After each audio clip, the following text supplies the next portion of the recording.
नमस्कार, the truth के इस अंक में मैं प्रीति पांडे अपने सभी दर्शकों का बहुत स्वागत करती हूँ। दोस्तों, दिल्ली के चुनाव नजदीक हैं और बीजेपी एक एक कर दिल्ली की जनता को रिझाने के लिए अपने चुनावी घोषणा पत्र, जिसे वो संकल्प पत्र कहती है, उसे लेकर जनता के बीच हाजिर है। आपको याद होगा, संकल्प पत्र पार्ट 1 की तमाम बातों को हमने जब आपके बीच रखा तो ये बताया था कि किस तरीके से आम आदमी पार्टी और फिर उसके बाद कांग्रेस, उसी राह पर बीजेपी भी दिल्ली वालों को फ्रीबीज, जिसे वो खुद रेवड़ी कहा करती थी, बांटने की तैयारी कर रही है। लेकिन आज जब बीजेपी ने अपना संकल्प पत्र पार्ट 2 जारी किया तो दिल्ली के पूर्व मुख्यमंत्री और आम आदमी पार्टी के संयोजक अरविंद केजरीवाल सीधे जनता के बीच मुखातिब हुए।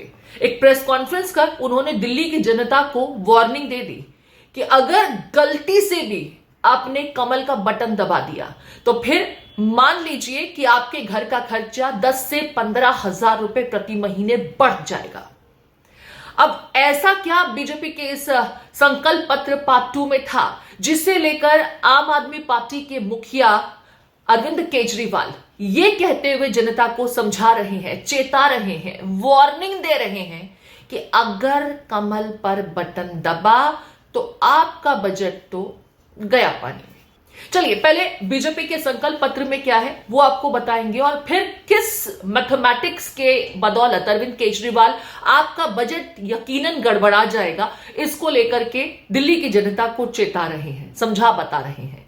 बीजेपी के संकल्प पत्र में आज युवा, छात्र ज्यादा फोकस में रहे। इसके अलावा वो तबका जिसे हम लेबर कैटेगरी में काउंट करते हैं, या वो लोग जो मजदूरों की श्रेणी में आते हैं, या घरेलू सहायिकाओं की श्रेणी में आते हैं, या ऑटो टैक्सी चालक हैं, उनके लिए इनके संकल्प पत्र में बहुत कुछ था।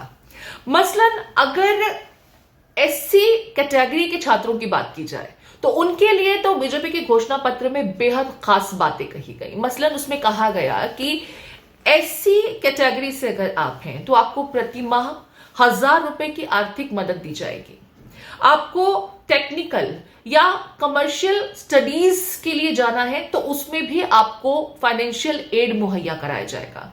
बल्कि जो एग्जाम्स आप देने के लिए फॉर्म भरते हैं, जिसमें मोटी फीस कई बार चुकानी पड़ती है, कई बार दूसरे शहर जाना पड़ता है, तो उसके लिए भी फाइनेंस का जो असिस्टेंस है वो अगर बीजेपी दिल्ली की सत्ता पर काबिज हुई तो आपको दिया जाएगा।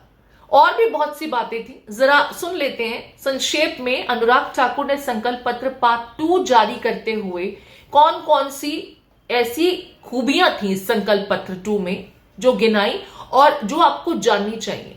अब हमारी कल्पना यह है कि दिल्ली में सरकारी शिक्षण संस्थानों में जो जरूरतमंद छात्र हैं उनको पीजी से लेकर केजी से लेकर पीजी तक की मुफ्त शिक्षा देंगे।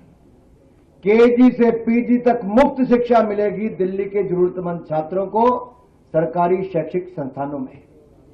जी हां, आपने ठीक सुना, केजी से पीजी तक मुफ्त शिक्षा प्रदान करेंगे जरूरतमंद छात्रों को सरकारी शैक्षिक संस्थानों में। तो भाई, अगर बीजेपी के संकल्प पत्र पे हम गौर फरमाएं तो इसमें तो जनहित की ही बातें नजर आती हैं, लेकिन फिर ऐसा क्या है, या between the lines Arvind Kejriwal ने ऐसा क्या रीड कर लिया जो दिल्ली की जनता को वो चेताने लगे कि बजट नहीं गड़बड़ाना है तो इनके झांसे में ना आना। सुन लीजिए अरविंद केजरीवाल की जुबानी। और आज का इनका ये संकल्प पत्र है। इस संकल्प पत्र में ये लिख रहे हैं कि दिल्ली के स्कूलों में मिलने वाली फ्री शिक्षा को बंद कर दिया जाएगा। इसमें लिखा है, सरकारी शिक्षण संस्थाओं में दिल्ली के जरूरतमंद छात्रों को मुफ्त शिक्षा दी जाएगी। स्कूलों में तो सबको मुफ्त शिक्षा मिल रही है, जरूरतमंदों को थोड़ी मिल रही है, सबको ही मिल रही है। तो इसका मतलब ये सबको अब मुफ्त शिक्षा बंद करके जरूरतमंदों को देंगे। इसका मतलब लोग इनके नेताओं के घर के चक्कर काटेंगे कि मेरा भी मुफ्त करा दो जी, मेरा भी मुफ्त करा दो जी। आज दिल्ली के 18 लाख बच्चे दिल्ली के सरकारी स्कूलों में पढ़ रहे हैं, सबकी शिक्षा मुफ्त है। आज इन्होंने घोषणा कर दी कि दिल्ली में मुफ्त शिक्षा बंद कर दी जाएगी। परसों इन्होंने घोषणा की थी दिल्ली में मुफ्त इलाज बंद कर दिया जाएगा। मैं दिल्ली के लोगों को चेतावनी देना चाहता हूं, यह बहुत खतरनाक पार्टी है। गलती से भी इनको वो मत दे देना, आपके घर का बजट ऐसा गड़बड़ाएगा कि आप दिल्ली में रहने लायक नहीं बचोगे। तो अरविंद केजरीवाल जो ये कह रहे हैं कि हमने तो दिल्ली में सबकी शिक्षा मुफ्त की हुई है, लेकिन बीजेपी ये कह रही है, खुद कह रही है अपने इस संकल्प पत्र के जरिए कि जरूरतमंदों की शिक्षा मुफ्त। जरूरतमंद यानी कि आप अब ये बाइफरकेशन करेंगे कि कौन जरूरतमंद है कौन नहीं है, और उस हिसाब से दिल्ली में मुफ्त शिक्षा का जो क्राइटेरिया है वो फुलफिल किया जाएगा। अब उस क्राइटेरिया में आप आते हैं नहीं आते हैं उसकी मशक्कत भी आपको करनी होगी, और किस तरीके से उनके दरबार में आपको हाजिरी लगानी होगी, ये केजरीवाल दिल्ली की जनता को समझा बता रहे हैं। एक बार फिर से जरा सुन लीजिए। भारतीय जनता पार्टी ने अभी तक 2 संकल्प पत्र जारी किए हैं, और दोनों संकल्प पत्र दिल्ली के लिए ही नहीं देश के लिए बेहद खतरनाक हैं। मुझे खुशी है कि इन लोगों ने ईमानदारी से कबूल कर लिया है कि इनकी असली नीयत और असली मंशा क्या है। कोई भी अगर इन संकल्प पत्र को पढ़ेगा तो उसका खून खौल उठेगा। उन्होंने 4 दिन पहले जो हम बार बार कह रहे हैं